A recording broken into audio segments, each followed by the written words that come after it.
Konnichiwa. Greetings, Japan, Malaysia, and followers from around the world. Tonight, we will talk about sports. Arena sukan, bukan arena politik. We will leave the shouting matches in Parliament and talk about our badminton matches in Tokyo. We will cheer for Team Malaysia, which will unite all Malaysians and the country as a whole. And this is what we want at this juncture of our nation's history. And tonight we have a special guest, memang special. He is the boss in Tokyo and he's heading the Malaysian team, Norza Zakaria san. Okay, and that Sri Norza is of course the president of the Olympics Council of Malaysia and also the Badminton Association of Malaysia. Okay, so he's heading two very important associations which should be vital for the Tokyo Games. And he's the right person to share with us what's happening in Tokyo. And with me, of course, is my co-host, Sri Johan Jaffa. And tonight, we will get from Norza himself, from the horse's mouth, of what's happening. Welcome on board, Norza-san. Thank you. Arigato gozaimasu. Okay. Konnichiwa to Datuk Sri RealChunWai and Tan Sri Johan Jaffa. Hi, domo arigato. Okay, let's shoot the first question. How's our team doing in Tokyo? What is your assessment on how they are performing? Okay, Datuk Sri, as you know, this Olympic is, we call it quite unique or a very strange Olympic, you know. It has been postponed for 1 year. So most of our athletes who have started training since Rio Olympic, immediately after Rio, has been waiting for this moment for quite some time. Yeah. Unfortunately, the pandemic came. It's unprecedented, once in 100 years. So this Olympic has provided a very challenging situation to all of us. Nevertheless, we managed to send 30 athletes. That's basically the average numbers for many of the Olympics that we have participated. So when I reached Tokyo, I went immediately to the game village to see how's the situation over there.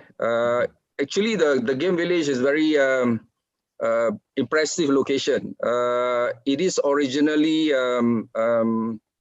it was a Tsukiji market, you know. Oh, okay, okay, yes, yes. Near the sea. Yeah. So you can see the view of the sea, and it's quite impressive. So when I went there, actually because of a pandemic, there are a lot of SOPs involved. Yeah. As you know that our athletes are currently being tested every day, saliva test. Every day, okay. So what happened is that they give you this tube that you have to put your saliva in every day in the morning, put a barcode and basically put your accreditation detail and send for testing. This has to be done every day. Yeah.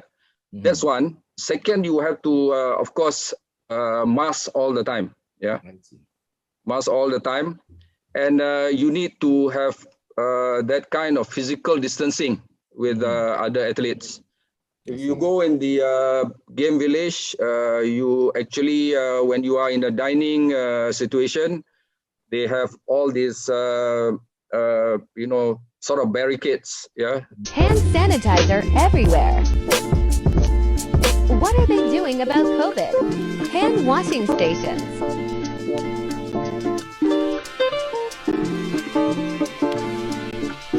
Grab your gloves. Individual trays. All workers are behind shields and masks. We have plastic separators between seats. They are doing great. To ensure that people are separated when they eat. When you eat, definitely you have to open your mask. Yeah. So you only at the end of the day, even though you have 11,000 odd numbers of athletes there. Everyone are actually within their own small bubbles. You know, they are. I mean, our athletes are with our athletes. Only you mix whenever it is necessary. I see. Okay. So I think this is not peculiar to our athletes, because they have been doing that for like the last 18 months at home. Yeah.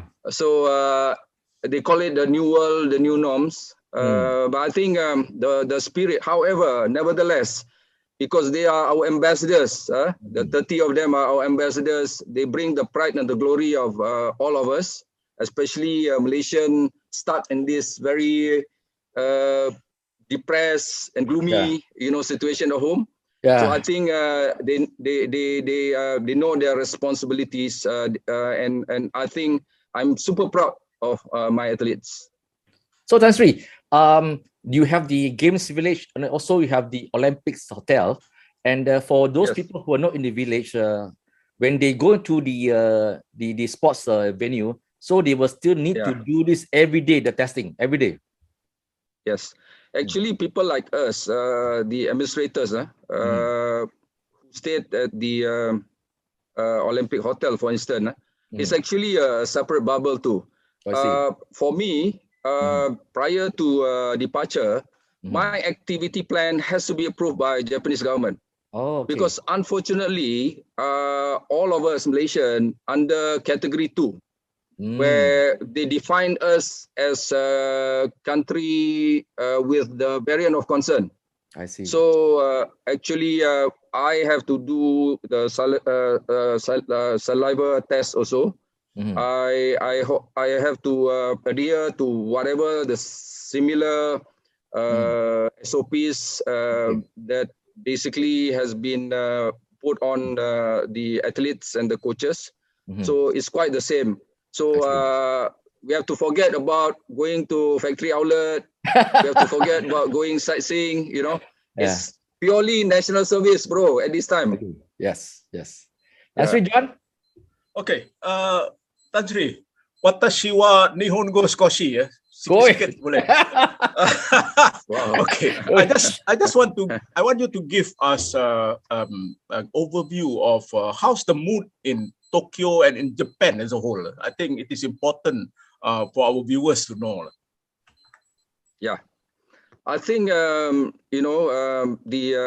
you see the run up towards Olympic, the acceptable level or in terms of the reception by the Japanese people are quite negative, because you can see pockets of protests pertaining to the organization of Olympic.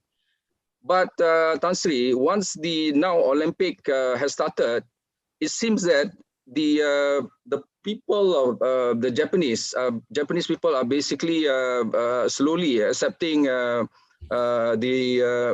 Olympic.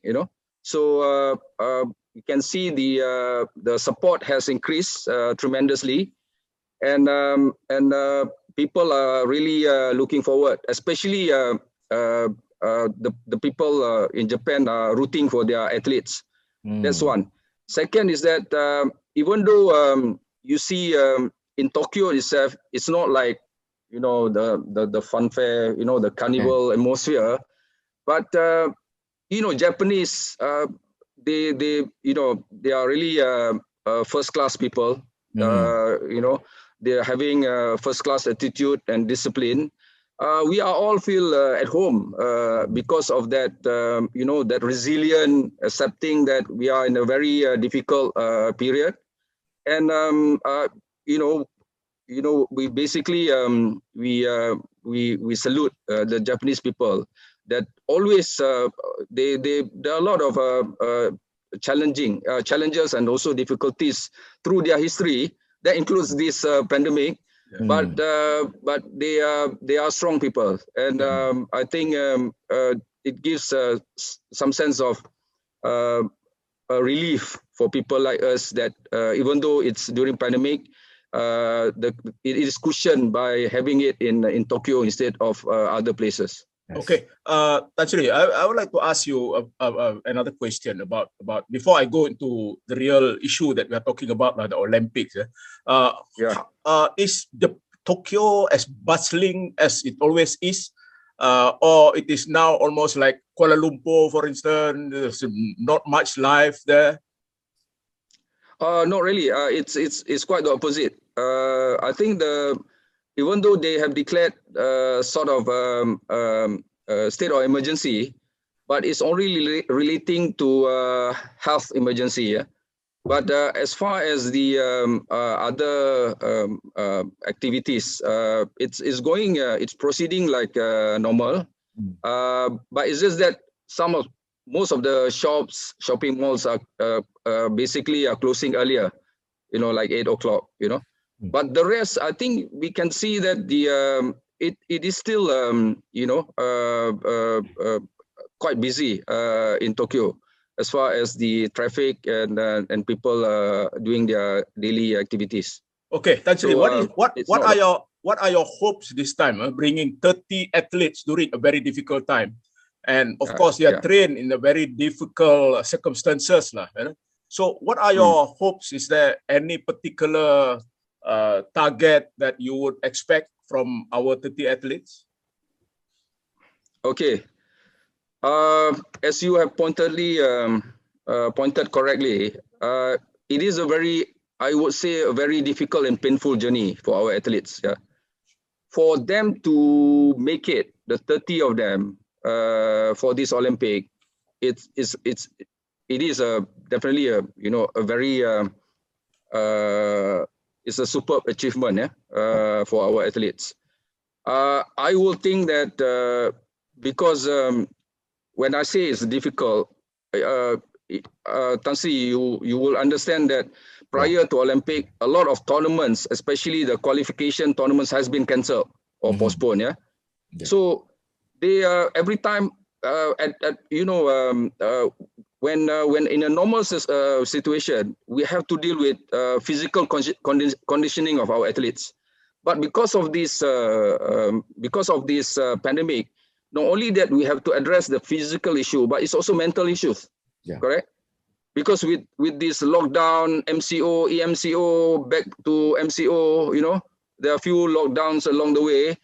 Yeah. It is taking a toll on our athlete mentally and also physically. Some of them have not seen their family for a very long time. But these are sacrifices that have been made by our athletes. So there are two prongs here. One is that I would want to see Malaysian from all backgrounds, from all facets of our society, to give their 100% support to our athlete. It doesn't matter how they perform, because why? We need to be aware and understand and appreciate the difficulty. Of course, Malaysians are all facing difficulty, but our athlete is I think they have more in terms of sufferings, in terms of isolation, in terms of detachment from loved ones. So I think that's one. So it is disheartening when you see at times when they are not performing well. There are a lot of harsh words that basically throw against our athletes. That's one. Second is in relation to the athlete. I think they know in their heart they would want to bring that feel-good factor home. Yeah, I think that's their first priority. It's a national service.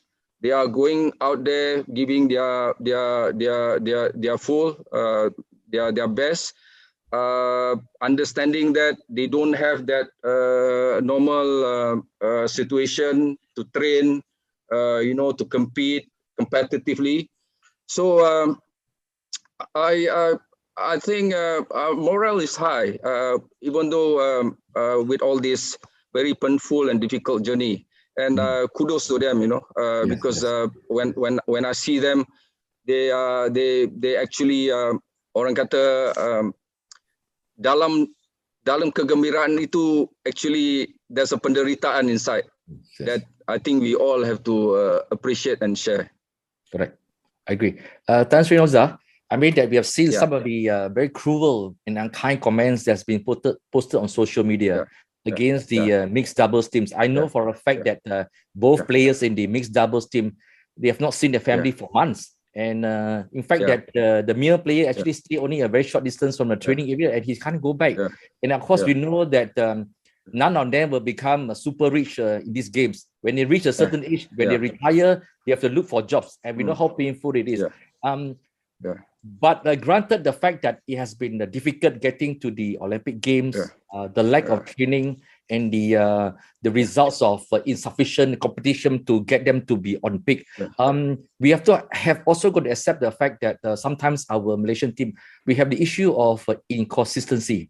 So we can be world champions at some point and then we suddenly lose to lower players. Why do you think that inconsistency is an issue with our Malaysians?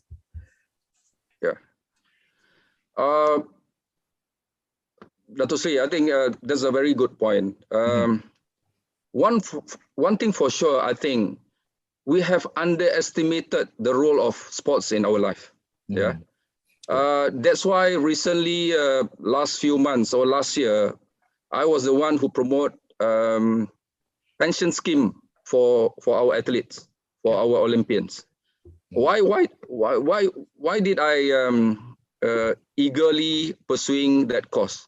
You see, when the pandemic happened, you can see that how miserable some of our athletes have been in terms of even trying to survive to keep their standard of living. Some of them resorted to selling their medals, their boots, and they have to do a lot of odd works just to survive. See, we always say that sports bring everyone together. It is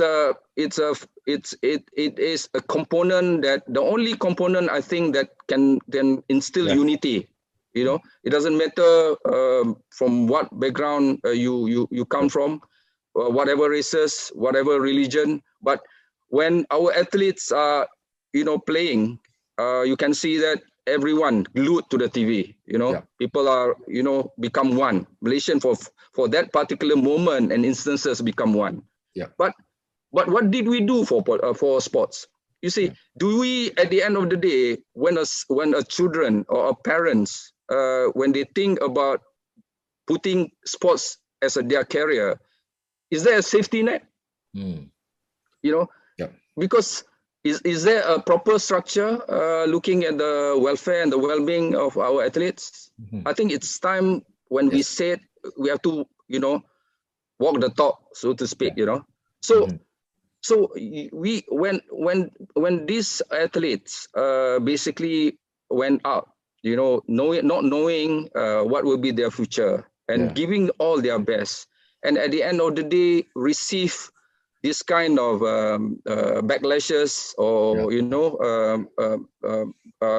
negative comment, compared to Momota, recently lost. The pride of the nation, supposed to bring glory and gold medal for badminton. When he lost, most Japanese are with him, saying that, you have tried your best, we are all with you, So again, it's also back to sense of patriotism, Dato' Sri.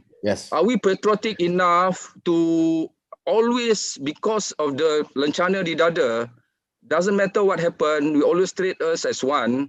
And any one of us, like the Malay say, cubit paha kanan, rasa paha kiri. Do we all believe that, it's just that it's so easy to key in at the keyboard and say that, you have not done, without looking, without looking at, you see, for example, our mixed double, Ben Sun and Lu Ying.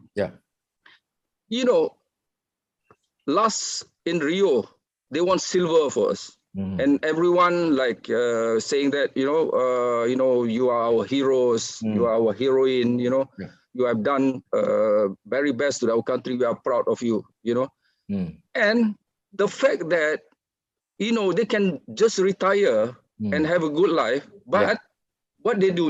What did they do? They leave their family. They leave their, their good life. They still sacrifice. They work, but age is catching up. Yes, But they still believe that, they want to bring that lencana di dada, the glory back home. But we must also be realistic enough to understand that, they have, they have given us that pride and that glory. correct. So I hope people will understand, all these kind of sacrifice that have been made by the athlete. Yes, Sri, I would like to ask you, are we producing world-class athletes? Do we have the ecosystem to do that? Do we have the structure? Do you have the support to do that? I don't think we have that, because one is that, you see, when people talk about where is Nicole David, where is our Nicole David, where is our RealChunWai, where is our, Azizul or Shalin Zulkifli for that matter. But let me ask you, are we individual-centric or institutional-centric? Have we been approaching sports from an institutional point of view, creating factories to producing world-class players instead of one guy came about after 10 years or 5 years? So the point that I'm saying is that, one, we cannot make sports purely as a government undertaking. Where are the private sectors? Where are the private sectors, like when we talk about Indonesia, the Sempurna, the Jarum, the basically the Daihatsu of Japan, the Danske of Denmark, that basically creating clubs, and paying a Samsung, for instance. So my point is that, I know maybe people say that there are some participation from private sector. I'm not blaming private sector. It's also about, do we provide enough incentive for private sector to be enticed into sports? That's why I go back to the fact that, okay, when we talk about sports again, Tan Sri, are we so much underestimating sports and leaving it to be governed by the ex-athletes or legends? Is it enough? With such competitive world outside there, we need to bring more professionals in. We need to bring more money in. Now professionals are only at the corporate level or our economic activities. But where are professionals in sports? I went detour into sports, and now I'm enjoying. Even though you were doing it for free, sometimes my badminton player lost. The next day, I got blasted by people. Asking me to resign here and there, but they don't know that I do it for free. But the point is that we need to look sports from an institutional approach rather than individual approach. When we talk about sports, what are sports? One, governance, sports marketing and sponsorship, finance, sports science, sports technology, so creating the whole value chain. This, I think, has been missing because why? For instance, when we talk about sports, are we looking at Olympic cycle or political cycle? When people, when leaders come and go, we change our goalposts, and basically do not look at the blueprint of what will be. You see, Datuk Sri RealChunWai and Tan Sri Johan, look at J-League, football Japan. You know what? Their vision statement is 100 years. My God, we can't even hold to a few years of blueprint. So again, sports can also be what kind of civilization within sports that we need to breed or produce. I think we need to look at this in a very holistic and would be patient enough to wait. For instance, look at Olympic. Are we stuck just helping medals for 3 sports, namely badminton, cycling, and diving? Are we not, do we have a blueprint, getting more sports to be in Olympic? Are we only making SEA Games and Commonwealth as a playground? Are we not ambitious enough to go to Olympic and creating more Olympian? So again, as I said, we may be happy to get medals after medals, the same sports into SEA Games, but that's SEA Games. We cannot be winning SEA Games like we're winning Olympic, you know. So the point that I'm making here is that, you know, you need to address the whole, re-engineer both the financial template and the governance of sports. Okay, Tan Sri. Sorry lah, minta maaf lah. I've got to go back to my original question. Okay, sorry. Okay. I want to ask about the question of consistency, because that you know, Malaysians, the expectations of Malaysians are actually pretty practical, because we understand that sometimes our players have gone up and sometimes it goes down.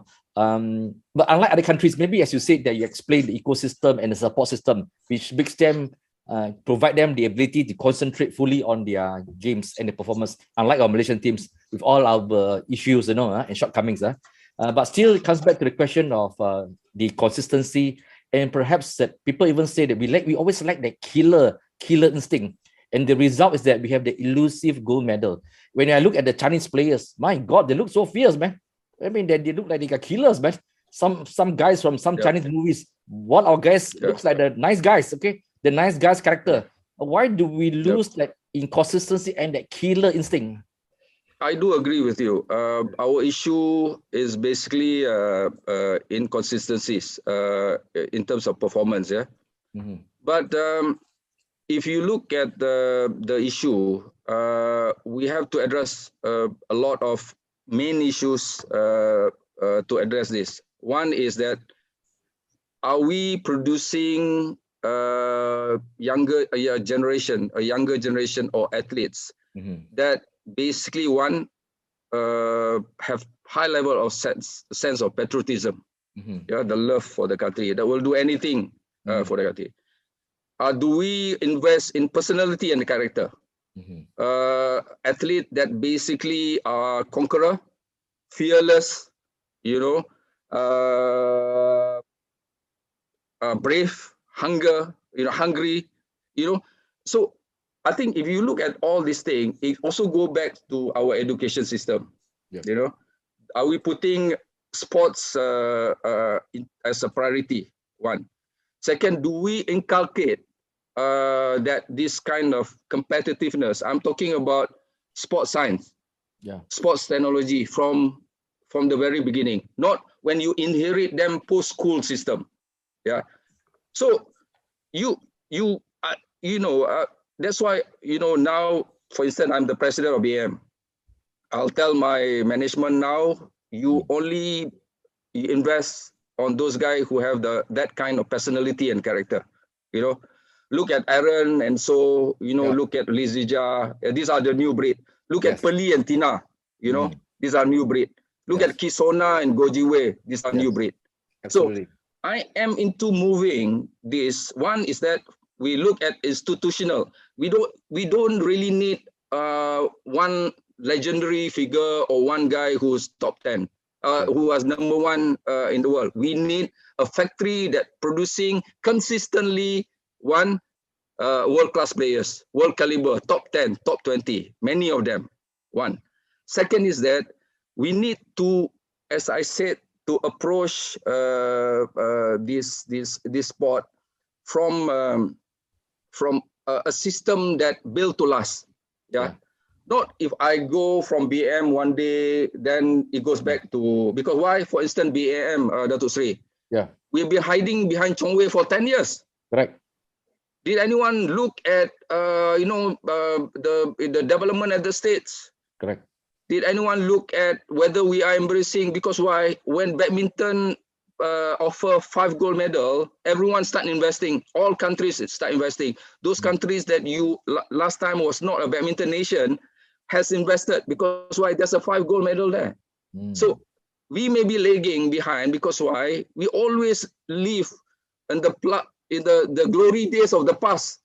Keep talking that we used to win. We won Thomas Cup. When was that? We won 3 times in 1950s and 60s, and the last one in 1992. That was 30 years ago. But we are still. It's like a movie. You're still watching Piramli. You know. So you need to look at the flaws of the system. you need to be you need to it has to go on a KPI base. You know, we need to ensure that sense of accountability. You know, from from RM1, how much really goes to sports development and how much it goes to bureaucracies. Yeah. You know, so you need to limit. Maybe out of RM1, it's 30 cents go to the athlete or 20 cents. You know, does anyone look at that?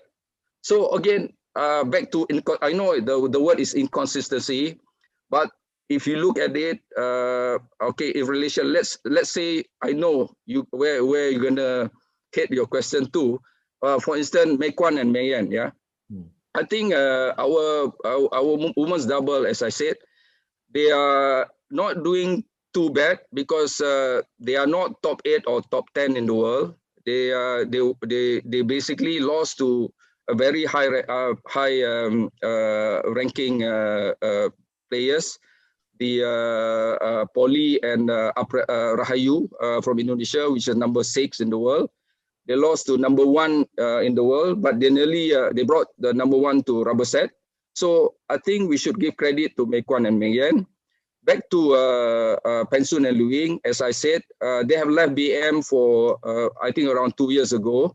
But during the pandemic, we opened BM for them to utilize everything. You know, they were in BM. We give all the necessary support. But as I said, they are in two worlds. They are independent. They can do whatever outside. The second is that they can chase their Olympic dream while also enjoying their life, not like the BM players. So. You know, we are not doing that bad. Now, if you look at Lizija and Aaron and so, they are just 23 years old. You know, they still have Paris 2034 to come and you know and challenge everyone. Yes. Even Chongwei picked at 26, 27. You know, so my point is that what I want to say to all Malaysians is that we should see sports with love and passion. We should see, maybe we have a dream to become a sportsman. We were not able to achieve that. They are our extension of our dream. So they are there. They are doing their very best. There are also structural flaws that we need to address and re-engineer. But it all takes time and takes the strong will to do the changes that required to, as I said. Yeah. Okay, I you mentioned something about the basking on the glories of the past. I agree with you. That it's very sad for Malaysia that after so many years we are still talking about Sochin An, Santokh Singh, and Mokhtar Dahari. Yeah. I mean, it's already over, and we are still stuck with the glories of the past because we have not produced a new and bigger players of their level and stature. And we are still, as you say, we are still talking about P. movies. That's really long time ago, but we are still stuck with it. And we know that beyond being patriotic, beyond the love for the sports, sports has really changed tremendously. In terms of sponsorship and marketing, when the public sector comes in, obviously, when they put in money, they want to see results, KPI, the kind of thing. Do you think that perhaps the Malaysia are looking at the strategy needs to look at it differently? For example, we know that as much as we love football, we know that it will be much difficult for us to make it because in terms of our size, our weather, there's no way we can do the EPL standards, no way. Do you think that perhaps we should concentrate on more practical sports that we can win? Badminton, table tennis, gymnastics, swimming, that kind of games which we have some level of winning. Do you think that is a fair method or fair strategy? Your comments, please, Tan Sri. I think we need to review our blueprint moving forward. One is to look at our existing strength. Like I said just now, badminton, diving, and look at the gap analysis, where we are and where we want to be in the next 5 years, and look at technology, look at funding, and all those requirements. Yeah. One. Second is that even though you are in that kind of sports, you actually must be able to be answerable on a merit base and KPI base. Okay, you put RM1, as I said, then you. The other part is that you need to look at low-hanging fruits. Yeah, it means to say that there are some sports that you can see now in Olympic, some country easily get gold. by not investing not as competitive as badminton provide, for instance, or diving or cycling that we are currently participating in.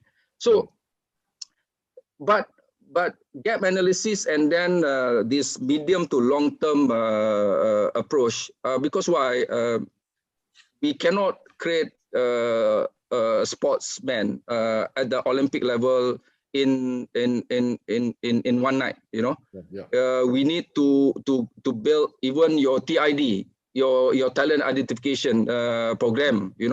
Has to be done from school level to ensure that. But when you get that, you need to, as I said, have the safety net. You need to handhold them to make sure that, if you are committed to this, we are there to provide you the guarantee of your life, to make sure that, you will be rewarded accordingly and handsomely. You made it, but, it has to be addressed from that milestone and KPI along the way. So to summarize it, one is to strengthen our position currently by putting more money and doing real professional, putting more professional inside there without less interference in terms of your goalposts, your objectives and aim. And the second part is that look at the low-hanging fruits. For instance, if you have to resort to naturalization, you may do, to get in a few sports to get gold medals. It's like Singapore lah. I mean, you got so many naturalized citizens. So only on sports where Malaysians are not available. Yeah, but I feel that they would. I mean, they may be naturalized citizens, but this is my stand. My view is that I don't think they will love the country that they have adopted. So I feel quite differently because I was involved in the Sultan of Selangor football team, and then when we competed against Singapore, when they announced the names of the players, oh my God, I wonder where they are from. And there's not even one single real Singaporean there. So in my heart was that this is not Singapore. Come on. John. Okay. I have 3 successive questions. Short one. Number one. One question at a time. Yes, of course.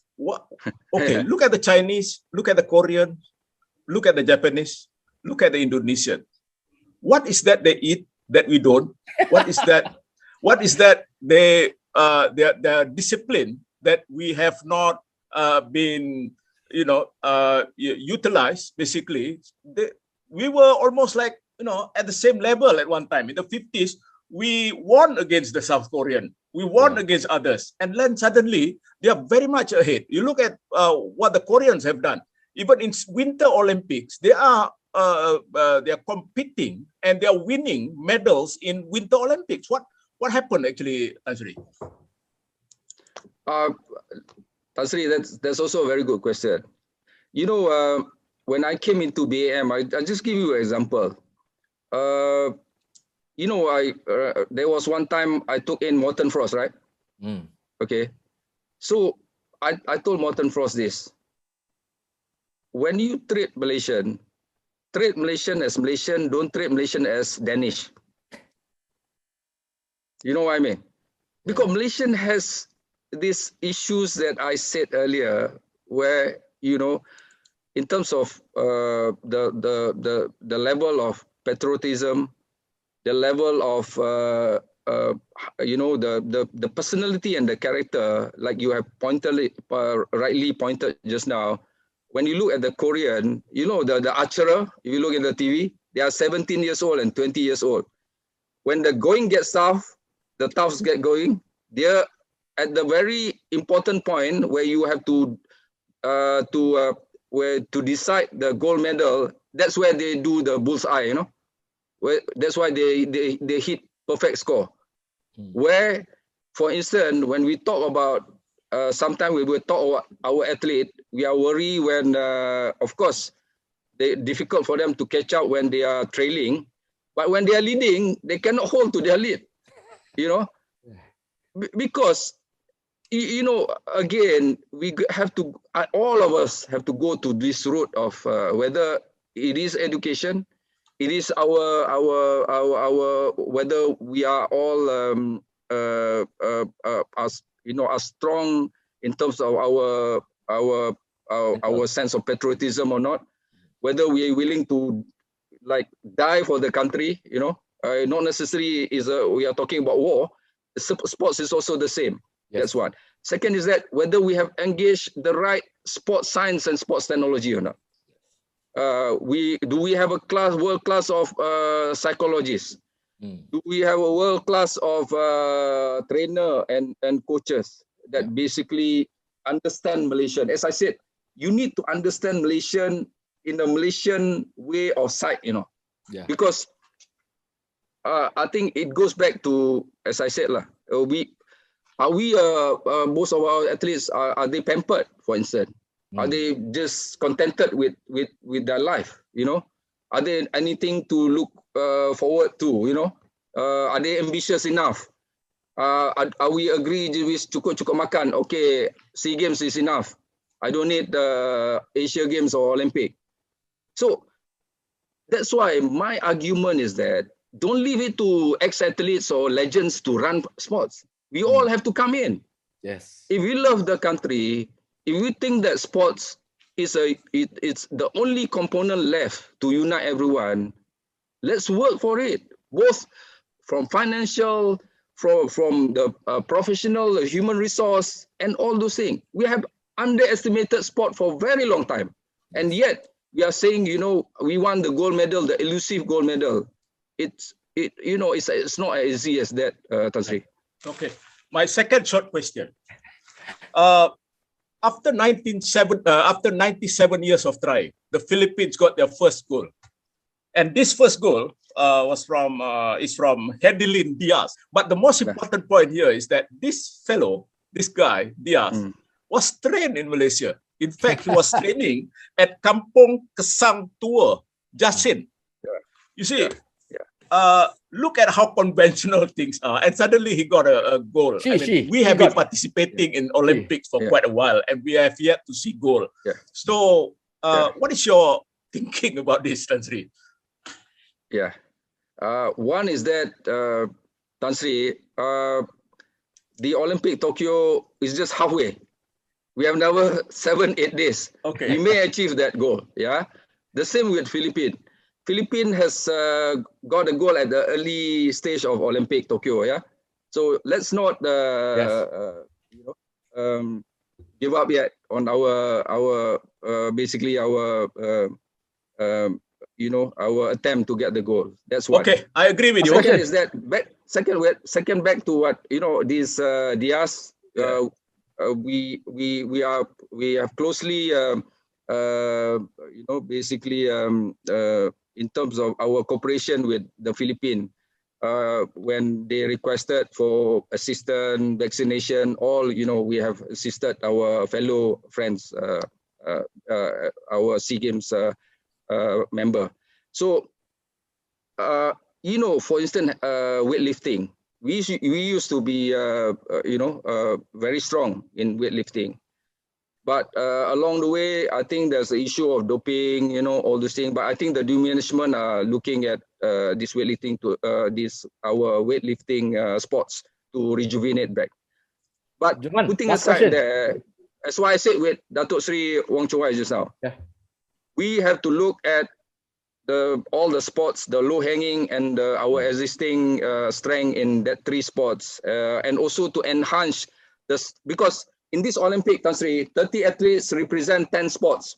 3 we said about badminton, cycling, but the rest we should again work on the gap analysis to look where we are, where our weakness are, and try to close the gap. Sailing, that lady, Shazrin, for instance, she was number 3 out of all the 40-50 world-class sailors, in her first race.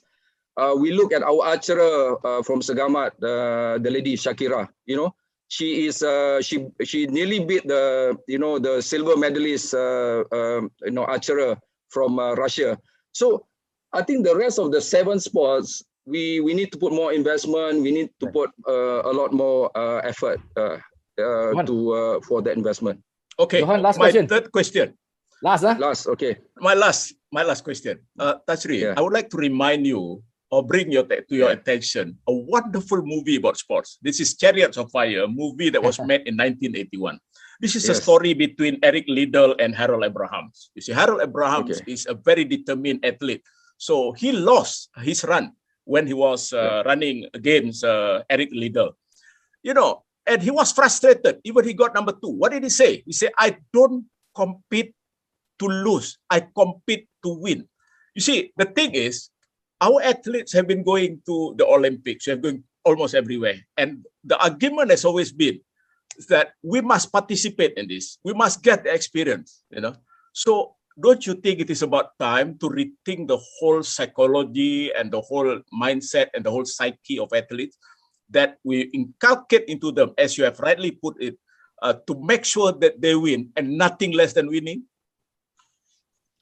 Tan Sri, I just have one sentence for you. Just one sentence for you. That is sport still the last resort, career resort for everyone, every younger generation in Malaysia? If you have the balance, not the honors, the flying colors, you know, the guy with the, I'm not looking down at our athletes, but the point is that we, at the end of the day, we decide our fate and destiny, you know. Do we, at the end of the day, just want the guy who represent the sports that do not make, who are not successful in other professional careers, you know? I ask you that one sentence, Nancy. We are actually guilty of where we are now. Because again, the fate and destiny of the country is in our hand, you know. So, but if we allow this to happen, that's why, again, back to my earlier comment, you know, when they are trailing, for instance, do they have enough brain power to go back and capture the game? You know, do we only live to see only people who are with the strength mental like Nicole and RealChunWai and Azizul that comes every 10 years? Or do we want to make sure it is a norm rather than exception? Yes.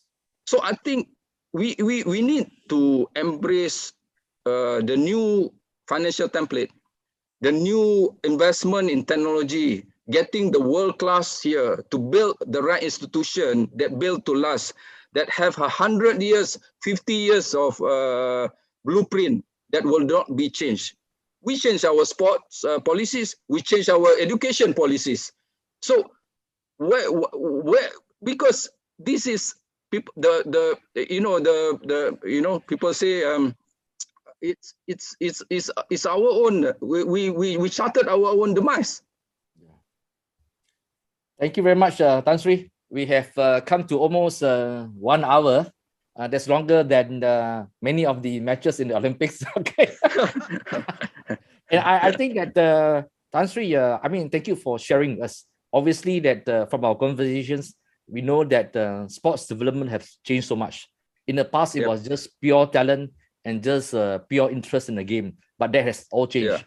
Even in terms of cycling. Even in terms of cycling, you better have an F1 machine, and that costs money and science to develop that machine. In the past, there was no such thing as a mental strength, a psychologist talking to you that, look, this is the strength that we need.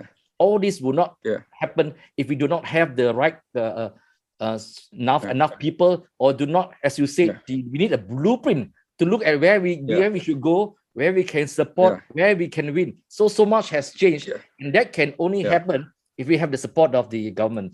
If we cannot have a unity government, but we have team unity. Dato' Sri, we cannot always makan Maggi and hope for instant noodles. Cannot just me Maggi and nasi lemak, cannot lah. I really appreciate what you have been sharing and sharing us the ecosystem, the blueprint, and the need to put together an actual plan. It's not just about talking about short-term winning, but actual plan from the beginning until the end. I really appreciate. Thank you so much. We hope that we will continue to cheer for Team Malaysia that will have the strength to unite Malaysians. Okay, Malaysia And boleh. Arigato Malaysia gozaimasu. boleh. Arigato 100%. gozaimasu. Kambate kudasai. Yes. Kambate kudasai. Hi. And to Norza-san, kumbawa sayonara to all Malaysians. Stay with Team Malaysia.